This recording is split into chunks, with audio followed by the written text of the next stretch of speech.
still can see him. It is a voice you've never heard. Did you feel like you might die? Yeah, I did, yeah. And film you've never seen. One of America's most notorious serial killers. Ted Bundy was a charming man. He wasn't a charming man. That was a facade. Stalking his next victims at a Lake Sammamish picnic. He's not what people imagine, you know, a sexual predator serial killer looks like. And a woman who says she's finally ready to talk about her terrifying ride with a man named Ted. When he said, "Don't even go there, you're never getting out of here," I knew that was my life flashing in front of me. It has been 46 years since Otria Kritsonis last journeyed down this stretch of road. It sure has changed a lot with all the new buildings. But the memories of a snowy Seattle day in 1972 are clear and haunting. He was dressed real nice, and you know, his hair was kind of wavy, and he had dark eyes. Handsome looking. It was in this area. This has all been changed, but it was right here. So Tria was 22 and says she'd waited nearly an hour for a city bus to take her to classes in Renton. Car pulled up to the curb, rolled down the window and said, "Hello, young lady, are you waiting for the bus?" And he goes, "Well, you know, I've come down Rainer Avenue and that's a long ways and there's not a bus in sight. Would you like a ride?" In the 70s, in relatively safe Seattle, the handsome young man seemed more friendly than foreboding. So you hopped in his car, not thinking it was going to be a problem at all? No, I thought how happy I am now. I'm in a warm car and I get to where I'm going. As the Volkswagen Bug took off down Rainier Avenue South, so Tria said it quickly became clear this would be no ordinary ride, and this was no good Samaritan.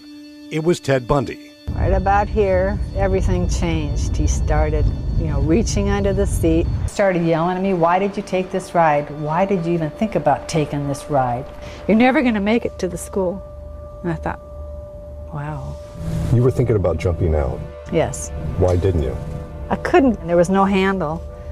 No handle on the door? No handle on the door at all, nope. So Tria would soon learn it might be hair, not heroics, that could save her life. Many young women did not escape Ted Bundy, and some of their bodies were dumped here in remote areas of Issaquah. Others have never been found. It's also a place investigators believe Bundy trolled for more victims. It was the summer of '74, and employees of Rainier Brewing Company were enjoying their annual company picnic at Lake Sammamish State Park. In evidence never seen by the public until now, this film reveals how a day of fun became fertile ground for Ted Bundy to target his next victims. His Volkswagen Bug, seen here, offered a front row seat to watch women. That same day, in broad daylight, Bundy abducted Janice Ott and Denise Naslund from the park within 4 hours of each other. The Lake Sammamish cases where once he got them in the car, he would quickly hit them in the head with a tire iron or beat them with a tire iron. That was kind of his M.O. Film shows police on scene to investigate the women's disappearance, with Bundy's car still in the background.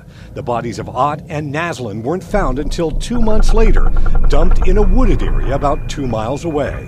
Where you're not going to go to your destination. Back in that VW Bug, I was sobbing and praying and, you know, pleading for my life practically. Don't do anything, don't harm me. So Tria says Bundy was driving her south on I-5 toward Tukwila. You should have never taken this ride and shut the up.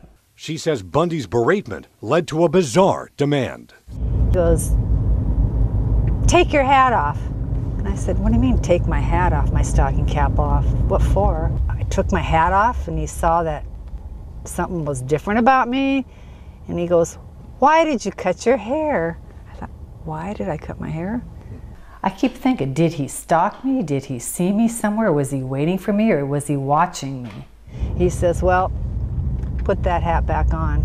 And then he said, "Shut the up," and he's yelling at me, "You're never going to make it." He may have been involved in the rape murders of 36 women, all young and all with long brown hair. So Tria speculates the hair that she had cut a week earlier may have saved her life.